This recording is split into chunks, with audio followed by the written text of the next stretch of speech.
வணக்கம். தெரிஞ்சுக்கலாம் வாங்க சேனலில் இன்றைக்கி சமோசா செய்ய போகிறோங்க. நம்ம யூஸ்வலாக உருளைக்கிழங்கு தான் ஸ்டஃப் பண்ணி செய்வோம். இது வேறு ஒன்று ஸ்டஃப் பண்ணி நம்ம செய்ய போகிறோங்க. இந்த சேனலில் நீங்கள் சப்ஸ்கிரைப் பண்ணாமல் பார்க்குறவங்களா இருந்தீங்கன்னா சப்ஸ்கிரைப் பண்ணிவிட்டு பாருங்கள். ஆல் பட்டனை ப்ரெஸ் பண்ணுங்கள். வாங்க நம்ம டிஃப்ரெண்ட்டான சமோசா எப்படி செய்யலான்றதை பார்க்கலாம். சமோசாவில் நம்ம ஸ்டஃப் பண்ணுறதுக்கு முதல்ல நாம் பச்சை பயிறு இதை நம்ம 3 மணி நேரம் ஊற வச்சு எடுத்துக்கணுங்க. பாருங்கள், நல்லா ஊறி இருக்குது. நான் ஒரு 200 கிராம் எடுத்துருக்கேன். இதை ஊற வச்சுட்டேன். இப்போ வேக வைக்கலாம். ஒரு பாத்திரத்தில் தண்ணி சேர்த்து பச்சை பயிரையும் போட்டு ஒரு 1/4 ஸ்பூன் உப்பு சேர்த்து வேக வச்சு எடுத்துக்கலாங்க. இது உடனே வெந்துடும். ஒரு 5 மினிட்ஸ்லேயே வெந்துடுங்க. பாருங்கள், இப்போ நல்லா வெந்து வந்திருக்கு. இப்போ ஸ்டவ் ஆஃப் பண்ணிவிட்டு மூடி வச்சிடலாம். இப்போது சமோசா செய்யறதுக்காக மைதா மாவு போட்டு நம்ம பிசைஞ்சு எடுத்துக்க போகிறோம். இப்போ 1 கப் அளவு நான் மைதாவை சேர்த்துருக்கேன். 1/4 ஸ்பூன் உப்பு சேர்த்துருக்கேன். 3 டேபிள் ஸ்பூன் அளவு ஆயில் போட்டிருக்கேங்க.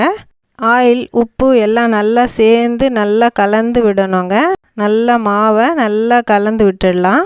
பாருங்கள், இந்த மாதிரி நல்லா கலந்து எடுத்துக்கணும். கலந்த பிறகு மாவை நம்ம பிடிச்சோன்னா இந்த மாதிரி பிடிச்சி விடுற மாதிரி வரணும். இப்போ கொஞ்சமாக தண்ணி சேர்த்து நல்லா திக்காக பிசைஞ்சு எடுத்துக்கலாம். சாஃப்டாக இருக்கக்கூடாது. கொஞ்சம் கொஞ்சமாக தண்ணி சேர்த்து நல்ல ஒரு கெட்டியான பதத்துக்கு நம்ம மாவை நல்லா பிசைஞ்சு எடுத்துக்கணுங்க. இப்போ மூடி போட்டு மூடி வச்சிடலாம். இது 1 மணி நேரத்துக்கு மேலே ஊறுனா நல்லா இருக்கும். கடாய் சூடாயிடுச்சுங்க. 4 ஸ்பூன் ஆயில் சேர்த்துக்கிறேன். ஆயில் சூடானதும் 10 பல் பூண்டு துருவி வச்சுருக்கேன், அதை சேர்த்துக்கிறேன். 1 இன்ச் இஞ்சி துருவி வச்சுருக்கேன், அதை சேர்த்துக்கிறேன். கலந்து விட்டுடலாம். ஒரு வெங்காயம் கட் பண்ணி வச்சுருக்கேன், அதையும் சேர்த்து கலந்து விட்டுடலாம். ஒரு சின்ன தக்காளி கட் பண்ணி வச்சுருக்கேன், அதையும் சேர்த்து கலந்துடலாம். இப்போது 1 ஸ்பூன் தனியா பொடி போட்டுக்கலாங்க. 1 ஸ்பூன் மிளகாய் பொடி போட்டிருக்கேன். 1/2 ஸ்பூன் சீரகத்தூள், 1/4 ஸ்பூன் மஞ்சள் பொடி, 1/4 ஸ்பூன் உப்பு சேர்த்துருக்கேன். எல்லாம் சேர்த்து நல்லா கலந்து விட்டுடலாங்க.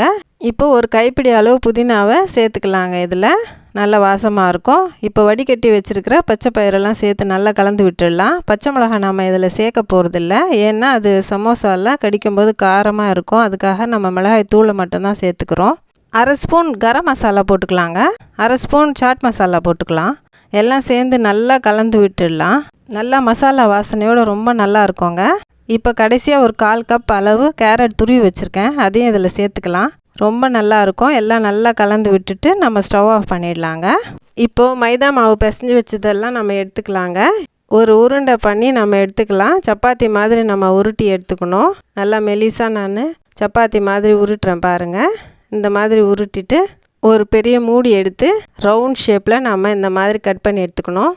இப்போ பச்சை பயிறு மசாலாவை இது உள்ளே ஸ்டஃப் பண்ணிக்கலாம். ஸ்டஃப் பண்ணதை இப்படி மடக்கி இந்த மாதிரி நம்ம ஷேப் கொண்டு வரணும். இந்த மாதிரி ஒரு ஷேப் கொடுத்து அதை சமோசாவை நம்ம ரெடி பண்ணிக்கணும்.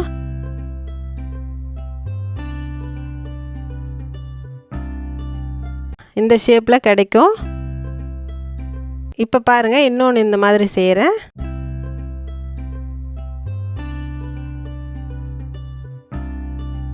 இப்போது எல்லா சமோசாவையும் நம்ம இந்த ஷேப்பில் மடக்கி எடுத்துக்கலாம். இப்போது கடாயில் ஆயில் சூடாக இருக்குது. இப்போ சமோசாலாம் இதில் போட்டு ஒன்று ஒன்றா ஃப்ரை பண்ணி எடுத்துக்கலாங்க. நான் கொஞ்சமாக ஆயில் போட்டிருக்கேன், அதனால் 2 தான் போட முடிஞ்சுது. இந்த மாதிரி ஃப்ரை பண்ணி நம்ம எடுத்துக்கலாம். பாருங்கள், எவ்வளோ சூப்பராக நல்லா இருக்குது. டிஃப்ரெண்ட்டான சமோசா இது. இந்த ரெசிபி உங்களுக்கு நிச்சயமாக பிடிக்கும். பிடிச்சிருந்தால் லைக் பண்ணுங்கள், ஷேர் பண்ணுங்கள். சப்ஸ்கிரைப் பண்ணலைன்னா சப்ஸ்கிரைப் பண்ணுங்கள். ஆல் பட்டனை ப்ரெஸ் பண்ணுங்கள். வேறு ரெசிபியோட மறுபடியும் உங்களை நான் சந்திக்கிறேன். தேங்க்யூ.